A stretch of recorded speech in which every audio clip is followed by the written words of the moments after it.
seen 142 shows this year. It's July 1st. We are halfway through the year. And at the end of the year, I always do like a top 10 plays, top 10 musical, but I think we should do a top 10 shows I've seen in the first half of 2025. Let's get into it. Coming in at number 10, Goddess. Before you ask, this is from the Mezzanine app, Letterboxd for theater. I think it's Apple only, but I love tracking my theater this way. I saw Goddess at the Public twice. I love the music, insane puppetry, a really sweet love story, but it is the cast that I cannot stop thinking about. Amber Amon was so good in this, her voice. It's about a goddess who invented music, and I would believe that Amber Amon invented music. I love Jamie Lloyd, and Much Ado About Nothing is Jamie Lloyd at his very, very, very best. This is a Shakespeare filled of laughter and love and joy and giddiness.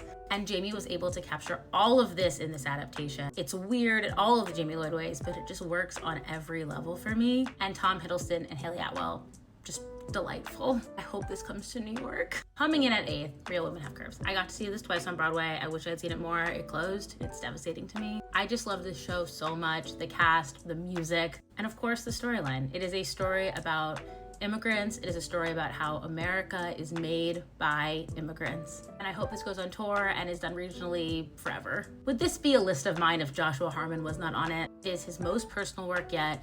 Andrew Barth Feldman was so good in this. It is a story about family and all of the complex things that come along with it. I wish it was still playing. I honestly hope it comes to Broadway. Coming in at 6, Liberation. Bess Wool and Whitney White really got me with this one. Mothers and daughters and the women's lib movement, all of the good things, all of the bad things. On the top of Act 2, there's a 10-minute scene where everybody is naked and is one of the most raw, beautiful, incredible scenes I've ever seen on stage. I feel like this is a show we all should be talking about. And in 5th, A Streetcar Named Desire. I almost did not see this one, and then they had those floor seats and I grabbed it, and I'm so glad I did because it was one of my faves. Obviously everyone talks about Paul. It is Patsy Ferran for me giving one of the most nuanced, insane performances I've ever seen. This could have been my number 1. Actually, everything above here could have been my number 1. This is a show about climate change and politics and the oil industry. It's done in a very unique, cool way. I saw it in London. I've been obsessed with it, and it is coming to Lincoln Center off-Broadway this fall, and you all must grab a ticket. More relevant now than it ever has been. This is kind of cheating because I did see Ghost Quartet in 2017, but this is Ghost Quartet outside in a cemetery, and I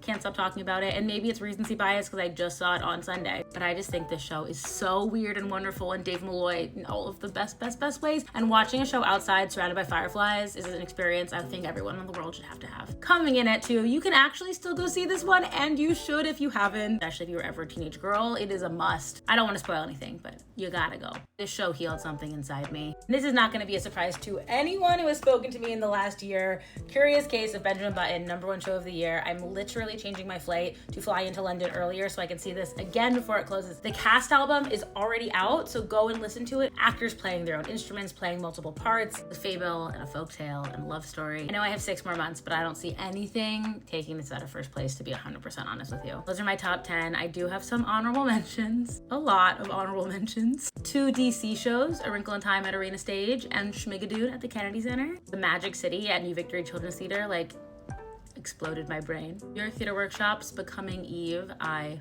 loved. Tommy Dorfman, she's amazing. And Wine in the Wilderness at Classic Stage, because I just love Olivia Washington, and I thought that show was delightful. I also have a few special shout outs, like Hadestown, the original cast.